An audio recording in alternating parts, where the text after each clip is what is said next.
Welcome to Top 10 Lists. This is part 2 of fairy tales that have dark origin stories.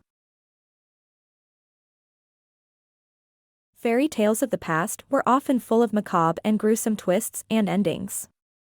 These days, companies like Disney have sanitized them for a modern audience that is clearly deemed unable to cope, so we see happy endings everywhere. Snow White.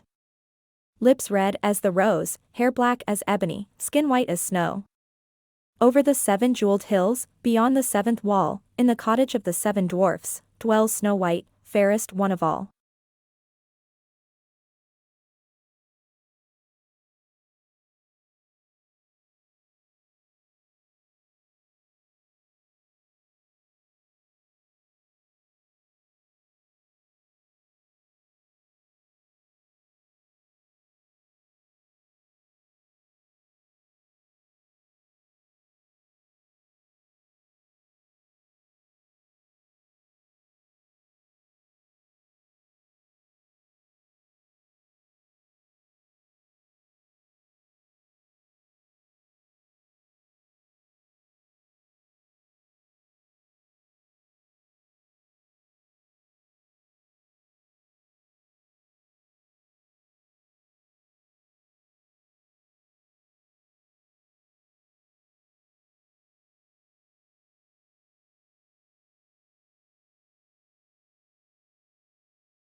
He kills a boar instead, and brings back to the queen the boar's lungs and liver, which the queen thinks belongs to Snow White and so promptly eats.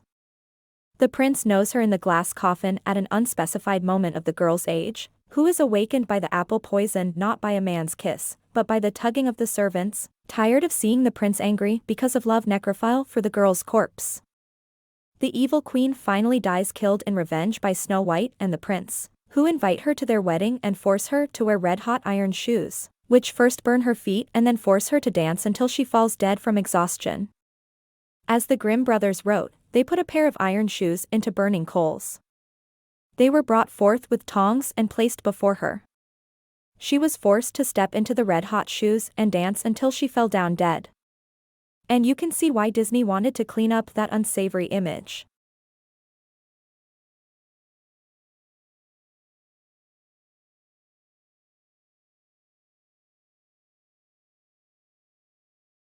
Everyone knows the story of Sleeping Beauty. A princess is cursed to sleep until her true love wakes her with a kiss. In addition to the love story, there are also spindles, fairies, briar patches, and an evil witch who can turn into a dragon. But the original version of the Sleeping Beauty story is very different from the classic Disney movie. The original version of Sleeping Beauty was first written down by an Italian author named Giambattista Basile, who published a book called The Tale of Tales in 1634. It contained 50 different stories, including early versions of Rapunzel, Cinderella, Snow White, and Sleeping Beauty, the last of which he called Sun, Moon, and Talia. Basile's book was used by Charles Perrault in the late 17th century when he wrote Mother Goose Tales, and by the Brothers Grimm in the 19th century. But Basile's version of Sleeping Beauty is much, much darker than the Disney version. In the Disney version of Sleeping Beauty, Rora and Prince Philip meet in the woods, where they sing Once Upon a Dream and instantly fall in love. But in the original story of Sleeping Beauty, the princess is not swept off her feet, she's RPD in her sleep. The two main characters don't actually meet until Sleeping Beauty is already asleep. In Giambattista Basile's version, a king finds an abandoned palace. He sneaks through the window using a ladder and searches every single room. At last, the king finds Sleeping Beauty, named Talia in Basile's story, who is lying on a bed, deeply asleep. And then the story takes a disturbing turn. As if that wasn't disturbing enough, after he has sex with Sleeping Beauty, the king goes home and for a time thought no more about this incident. Apparently, the king didn't think it was odd to find a sleeping woman abandoned in a castle. And clearly he had no reservations about ditching her after. 9 months later, Sleeping Beauty gives birth to 2 children, a boy and a girl, while she is still asleep. The author brushes past how, exactly, it's possible to sleep through a twin labor. Once the babies are born, 2 fairies appear to help care for them. Bazile's story is already way too dark for Disney, and at this point it takes another strange turn as the fairies try to help the newborns breastfeed. Then the king remembers her and, hoping for a second date with the sleeping woman, he returns to the palace. He must have been pretty surprised to find Sleeping Beauty awake and taking care of his twins. The original tale claims that the king was overjoyed, and he told Talia who he was, and how he had seen her, and what had taken place. The two begin a romantic relationship. The king leaves out one small detail, though: he's already married.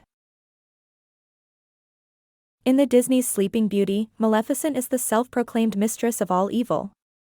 She is the one who curses baby Aurora with the threat of a spindle, and she is the one who builds the spindle that ultimately puts Sleeping Beauty to sleep. It is because of Maleficent that Aurora's parents sent her off to be raised with the fairies in the woods. And Maleficent transforms into a dragon to fight Prince Philip when he tries to save Aurora's life.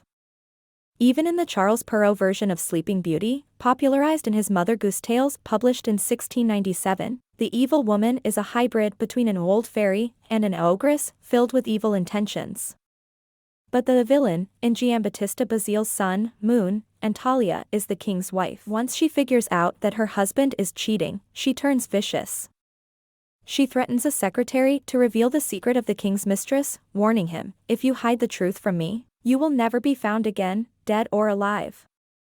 He spills the secret, and the queen tricks Sleeping Beauty into sending her children to the queen. The queen orders her cook to slaughter the children and cook them up in several tasteful dishes for her wretched husband. The gentle-hearted cook could not possibly kill the adorable twins, so he hides them and cooks 2 lambs in their place. Then, the queen sits down with the king to watch him eat his children. Whenever he compliments the food, she says, "Eat, eat, you are eating of your own." The queen plans to toss Sleeping Beauty into a bonfire, but Sleeping Beauty tries to defend herself by saying it wasn't her fault, because the king, her husband, had taken possession of her territory when she was drowned in sleep. But, by this point, the queen is out for blood. The king finds out and orders to throw the queen in the fire after he Rumpelstiltskin. All magic comes with a price, dearie. Love makes us sick, haunts our dreams, destroys our days. Love has killed more than any disease. That's the thing about true love, dearie. The legend of Rumpelstiltskin is a tale of primarily European heritage, dating back to at least the 16th century. The legend has been studied by many folklorists, the most notable of which has been Edward Clodd, who produced an entire book on Tom Tit Tot. The legend is indeed savage in parts, encompassing vice-ridden characters, deceit, maleficent goblins, and grisly endings.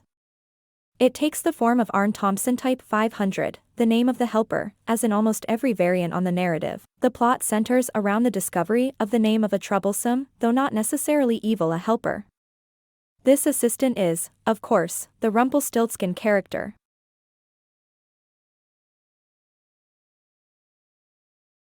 This fairy tale is a little different from the others because rather than sanitizing the original, it was modified by the original author to make it more gruesome. In the original tale, Rumpelstiltskin spins straw into gold for a young girl who faces death unless she can perform the feat.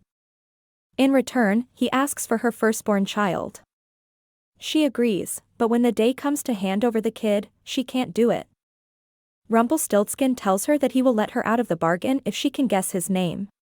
Overhears him singing his name by a fire, so she guesses it correctly. Rumpelstiltskin, furious, runs away, never to be seen again. But in the updated version, things are a little messier. Rumpelstiltskin is so angry that he drives his right foot deep into the ground. He then grabs his left leg and rips himself in half. Needless to say, this kills him. Goldilocks and the Three Bears. This porridge is too salty. She tasted the medium bowl and said, "This porridge is too sweet." She tasted the small bowl and said, "This is porridge is just right." She ate it all up. In this heartwarming tale, we hear of pretty little Goldilocks who finds the house of the three bears.